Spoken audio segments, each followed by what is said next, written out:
In the deep parts of space, many alien races lived in peace. They traded goods, shared knowledge, and tried to keep balance across the stars. But a new name had started to spread through the galaxy.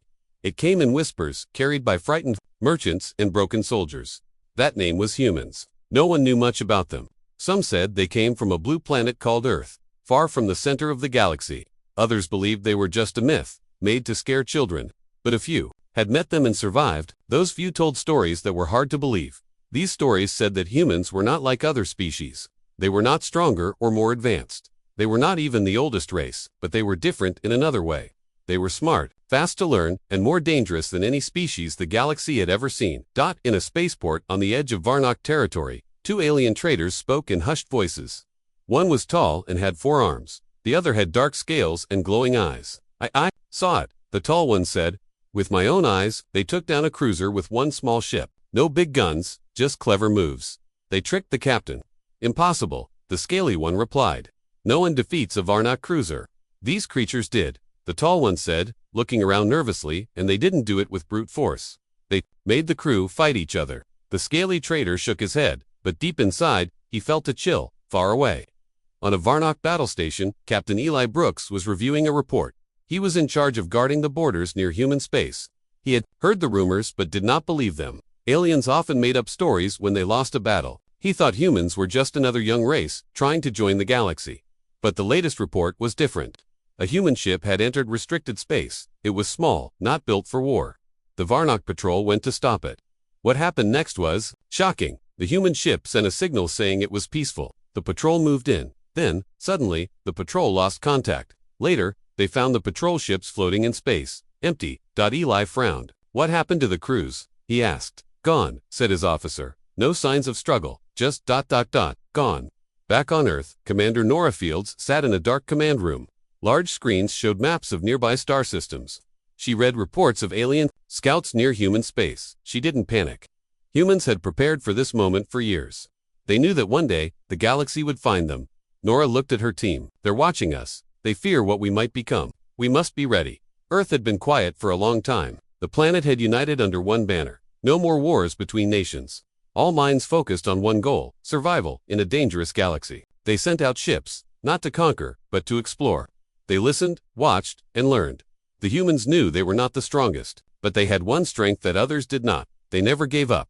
When they failed, they tried again. When they were hurt, they came back stronger. They had faced extinction many times in their history, yet they always survived. In a small science vessel near the edge of human space, a young pilot named Jake sat at his station. He was calm but alert. Beside him, his partner Mia checked the ship's sensors. Another Varnock probe, she said.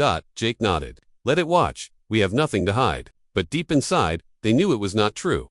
Humans had many secrets. One of them was how fast they had learned about other species. Another was how many defense systems they had built in silence. Back in Varnock territory, Captain Eli made a choice. He ordered a fleet to head toward Earth's border. He wanted answers. He wanted to see these humans for himself. He still did not believe they were a threat.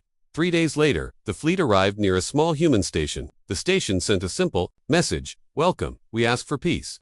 Eli responded, we want to talk. They were allowed to dock. Eli and a few of his officers stepped into the station. It looked peaceful. Clean walls, calm music, and human workers moving around with relaxed faces. Too relaxed. A woman walked up to them. She had short brown hair and clear eyes. I'm Captain Laura, she said. Welcome to Harmony Station. Eli studied her. She didn't look like a warrior, but her eyes were sharp. We've heard much about your people, he said, and we about yours. She replied, let's talk. They sat at a table. Laura offered drinks and food. Eli refused at first, but then accepted. The humans knew how to make others feel comfortable. Why are your ships watching our borders? She asked calmly. Because we don't understand you, Eli answered. You move fast, you stay quiet, and your people win battles they should lose. Laura smiled. We do not wish to fight, but we will not run. The meeting ended peacefully. Eli returned to his ship, but his thoughts were not at peace. He had seen something in Laura's eyes. Not fear, not anger, something else, something dangerous on the way back. His ship picked up a signal. One of their own patrols had vanished again. He whispered to himself, what are these humans hiding? Back on Earth, Commander Nora watched a new report. Another alien race had sent probes. She sighed. The time for hiding was ending. She turned to her officers. Prepare protocol, Shadow. They nodded. It was time to let the galaxy know that humans were not prey. They were not weak. They were something new. And soon, everyone would learn humans were the galaxy's apex predators. The Galactic Council had heard the stories. Reports came from many corners of space. Human ships moved silently, watching and learning. They never attacked first, but when they were provoked, their response was fast and dangerous. Most of the council members laughed at the idea. They believed humans were just another young species. But one race did not laugh. The Delnari had been part of the council for over 1,000 years. They were peaceful and wise. They believed in knowledge, not war. Their leaders had studied human behavior for a long time, and what they saw made them uneasy. Ambassador Lana of the Delnari stood before the council. Her green skin shimmered under the soft lights. Her voice was calm but serious. We have visited Earth. We have met their leaders. I tell you now, do not treat them as weak. Some members chuckled. The council leader, a tall creature with blue scales, spoke. Are you afraid of these humans, Ambassador? They do not even control 5 systems. Lana shook her head slowly. I am not afraid, but I am careful. Their minds work differently. Their history is full of struggle. They do not forget, and they do not forgive easily. The council did not take her warning seriously. They voted to send a diplomatic team to Earth. They believed showing strength would remind the humans of their place. 3 weeks later, the Delnori diplomatic ship arrived in Earth's orbit. It carried 7 council members from different races. The humans welcomed them kindly. They were taken to a clean and modern city on Earth's east coast. President Aaron Blake greeted them. He was calm and friendly. His words were polite. But like Captain Laura, his eyes held something else, awareness. He was studying them as much as they were studying him. Lana watched everything carefully. She noticed how smooth the humans were. Every guard, every assistant, moved with silent purpose. The council members thought they were being honored. Lana saw something deeper. The humans were watching everything. The delegation was taken on a tour. They visited schools, research centers, and cultural halls. The humans smiled and answered every question. But then they visited a place the humans called Memoria. It looked like a museum. But inside, the walls were lined with pictures, wars, disasters, and hardship. The guide, a young woman named Claire, spoke quietly. This is our past. We do not hide it. There were pictures of battles long forgotten by most other species. Soldiers fighting in mud, families hiding during bombings, robots walking through ruined cities, diseases, hunger, and destruction. Looked around. Why show us this? Claire smiled a little. Because we survived it, and we learned from it. The Delnari council member beside Lana frowned. This is not a place of honor. Claire shook her head. No, it's a place of memory. Later that evening, the council members attended a private dinner with Earth's top leaders. The room was quiet. Soft music played in the background. The food was carefully chosen from many cultures. President Blake raised a glass. To peace. The council leader smiled. To peace and understanding. But Lana stayed quiet. She was watching the humans at the table. Each one was relaxed but alert. No wasted movements, no nervous habits. Trained minds, trained bodies. After the dinner, Lana walked with President Blake in the garden. You have shown us your kindness, she said, but I see more. You are ready for war. Blake looked at her. He didn't smile. We do not want war, but we are not fools. We know how the galaxy works. If we look weak, we will be crushed. Lana nodded slowly. That is true. The council does not see the danger, but I do. Blake turned to her. We hoped for peace, but we prepared for the other path. When the delegation returned to the Galactic Council, Lana gave her report. Humans are not what we expected. They are not soft. They are not afraid. They are watching us, and if we make the wrong move, they will not just defend themselves, they will win. Some members started to worry. Others still laughed. But the Delnar sent a private message to all council worlds. Do not provoke Earth. At the same time, Earth's top commanders met in a secret base under the Rocky Mountains.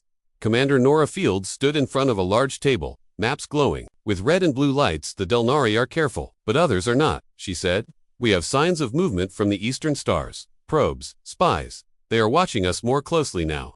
General Ethan Hayes leaned forward. Let them watch. They will only see what we want them to. Nora nodded. Exactly. But we need to make sure they do not see everything. Begin protocol shield. In a quiet part of Earth's orbit, hidden behind a small moon, a strange ship drifted silently. It did not look human, but inside, every part of it was built by human hands. Its systems could copy alien signals, shapes, and heat signatures. It was a ghost ship, built for one thing, gathering information. On board, a small team watched the galaxy. They listened to council chatter. They tracked fleet movements, they learned everything they could, and they sent it all back to Earth through encrypted channels. Humanity was not trying to conquer, but they were preparing. They knew fear was coming, and they would not be caught by surprise. Back on a Delnari ship, Ambassador Lana looked out at the stars. She thought about Earth, about the human girl in the museum, about President Blake's eyes. She whispered to herself, "They are not monsters, but they are something new, something the galaxy has never seen before," and she was right. The humans were ready, and the galaxy had just begun to understand what that meant. The Galactic Council met in a large round hall. Lights floated above, and screens showed star systems and fleet movements. There was worry now. Human ships were appearing in places they should not be. They never attacked, never spoke, but they saw everything. The Zarnok, a warlike race with metal skin and loud voices, stood and shouted, "They are testing us. If we do nothing, they will grow stronger. We must act." Other members nodded. Fear was growing. Humans had not made any threats, but that made the council even more nervous. If they did not speak, then no one could understand what they truly wanted. A plan was made, not to destroy Earth, but to scare it, to send a warning. The council would take a small human ship, show them their power, and then release the humans. It would be a message. 8 races joined the plan. The Delnari refused. Lana warned again, "You think they are weak, but you do not understand them." But number 1 listened. A fake distress signal was sent from a quiet system near human space. A human science ship answered the call. It was not a warship. It had only a few crew members.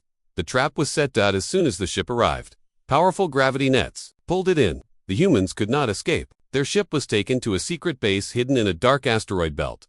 The council teams expected fear and panic. But when they opened the ship, they found calm faces. The humans did not cry or beg. They asked questions. They studied their captors. One of them was a woman named Claire.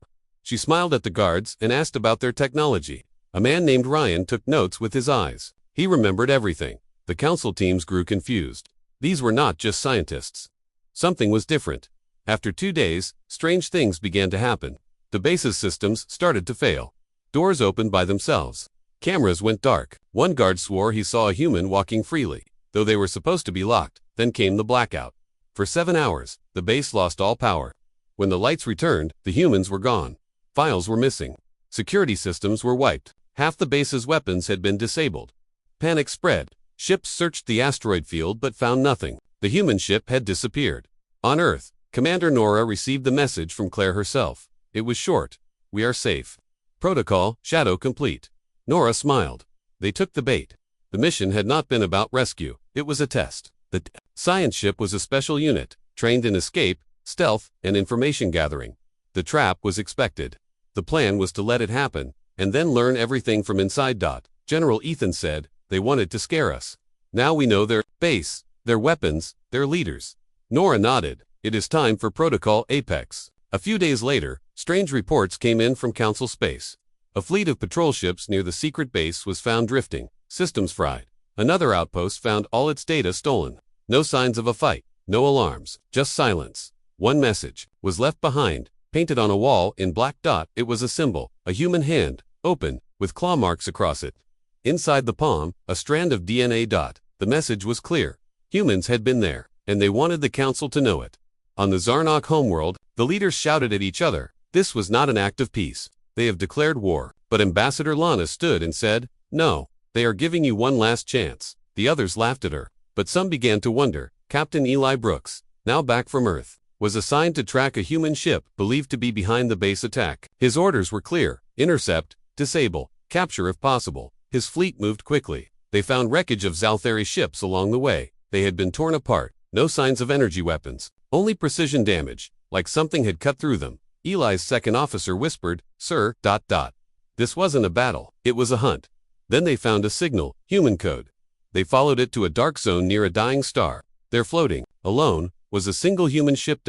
It didn't move, it didn't fire. Eli gave the order to surround it. Then it vanished. One moment it was there, the next it was gone, and in its place, the same symbol, the open hand, appeared on every screen in the Varnak fleet. Eli stared in silence. The humans had been watching them the whole time. On Earth, President Blake gave a speech to his top commanders. "We did not start this, but now they understand. We do not wish to rule, but we will never bow." Human ships began silent movements across the galaxy. They avoided conflict, but they left their signs behind. Marks on council stations. Files missing from war archives. Training camps exposed. The council met again. This time, there was no laughter. Some wanted to attack. Others said it was too late. Ambassador Lana said softly, "Now you see, they are not conquerors, they are shadows. You cannot fight what you cannot catch." Back at the secret base, repairs had begun. But deep inside the walls, a small device stayed hidden. It listened, recorded, and sent everything back to Earth. The trap had become the lesson. And the lesson was clear. Humans were no longer prey. They were the hunters now. Strange things were happening across council space. Ships were disappearing without a trace. Data centers were found empty. Weapon systems went offline for no reason. It was as if someone was moving through the galaxy like a ghost, striking, without being seen. Many council worlds believed they were under attack. But there were no battles, no signs of large fleets, only silence and symbols left behind the human hand with claw marks and a DNA strand. It was a message, one that said, "We were here." On the council homeworld, fear was growing. Leaders met in secret rooms.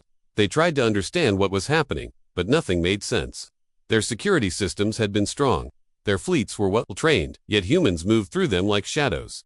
Some believed humans had powerful new technology. Others thought humans were using tricks. But the truth was simple. Humans had been preparing for years, studying every species, learning how they thought, how they fought, and how they made decisions. Commander Nora Fields watched the reports. From a dark room deep under Earth's surface, she stood in front of a large screen that showed the locations of every human shadow ship. "We have reached all 10 targets," an officer said. Nora nodded. "Good. Begin the next phase. Leave the mark. Let them know we are watching." On the Zalthari homeworld, a military base went completely silent for 1 full hour. When the power came back, every screen showed the human symbol. Every door had been opened and closed. Not a single soldier had seen who did it. General Varrock of the Zalthari was furious. He shouted at his officers, demanding answers, but they had none. The humans had come and gone, like wind. Captain Eli Brooks received a new order. He was to protect the Zalthari borders, but this time, he was not chasing human ships. He was guarding against panic. The council now feared each other more than the humans. "They blame each other," Eli told his crew, "but the humans want that. Confusion is their weapon." He had come to respect humanity, even if he feared them. They fought in a way no other species did. Not with power, but with planning. By President Aaron Blake stood before Earth's top leaders. "We showed them mercy," he said. "We offered peace. They gave us fear. Now, they understand we are not the ones to be hunted." He looked at the generals. "Do not strike first, but let them feel our presence. Let them feel what it means to be watched by the apex." Human ships moved quietly across space. They didn't fire weapons, they left messages. They opened doors and walked through walls. They left proof that no place was safe from their eyes. On a council science world, researchers woke up to find all their files copied. The humans didn't steal the data, they only made a copy and left a note. "We learn fast." A training base on the planet, Marok found all its practice droids reprogrammed. Now the droids moved like humans, attacked like humans, and used human tactics. The alien soldiers couldn't win against them. In the Varnek fleet, a ship found one of its own drones returning. But the drone was changed. It had new parts, new programming. The humans had taken it, improved it, and sent it back as a gift or a warning. Ambassador Lana watched all this unfold with quiet eyes. She had tried to warn the council. Now she watched the galaxy begin to understand what she had seen in the humans. She sent a message to President Blake. It was simple. "I understand. The galaxy is learning." Blake replied, "Then perhaps it is not too late." But for many races, it was already too late.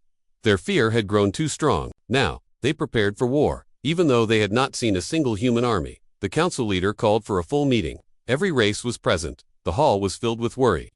"We must act," the Zarnok shouted. "If we wait, they will strike." "They already have," said a Varnok officer, "but we never saw it." Ambassador Lana stood and spoke. "You still do not see. They are not trying to conquer. They are teaching us a lesson. One, we must not forget." The council leader looked tired. "Then what do we do?" Lana said. "We must speak with them. Not as rulers, not with threats, but with honesty. We must admit we were wrong." Some agreed. Others did not, but there were no better answers. On Earth, Commander Nora got word of the council meeting. She turned to her team. "They're close to understanding, but not all of them. Be ready. If they strike out of fear, we must answer." The sky was quiet, but every system in council space now knew one thing: the humans were watching. Every race, every world, now looked to the stars with new eyes. No longer looking for prey. No longer looking for treasure. Now, they looked with caution because something stronger had arrived, and it was human. A strange silence filled the galaxy. Alien leaders waited and watched, unsure of what the humans would do next. Every space station, every fleet command, and every council base had the same question: would the humans strike? But nothing happened. No giant fleet arrived. No planets were attacked. There were no loud threats, only silence, and that silence scared the council more than any weapon. Ambassador Lana walked through the council hall. Whispers filled the air. Leaders from every race spoke in low voices. They were afraid, not just of humans, but of their own mistakes. They had tried to control Earth. They had tried to scare them. Instead, they had shown the galaxy something new, something they had never seen before, a species that moved like shadows, struck without warning, and disappeared without a sound. On the planet Earth, President Aaron Blake stood on a quiet hill. Below him, a group of human ships was ready to leave. Each ship had stealth systems, strong shields, and crews trained in every form of warfare. But Blake did not want war. Commander Nora Field stood beside him. "They will expect us to attack," she said. Blake nodded. "Then we will surprise them again." He looked at the sky. "Send the message." The message was sent in every known language. It was short and clear. "We do not want war. But we will not kneel. We are not your prey. We are not your enemy unless you make us one." The council received the message in less than an hour. Many of its members sat in silence after hearing it. On the Zarnok homeworld, the War Council paused its meeting. One of the generals stood and said, "They speak with strength, not hate. They warn us, not threaten." The council leader finally understood. "They have nothing to prove. They already showed us what they are." Ships across the galaxy stopped moving. Bases went quiet. Plans of attack were canceled. No one gave the order, but every race understood.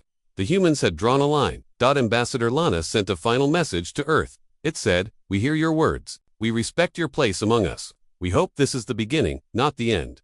President Blake read the message. He smiled. "Then maybe," he said, "there is still hope."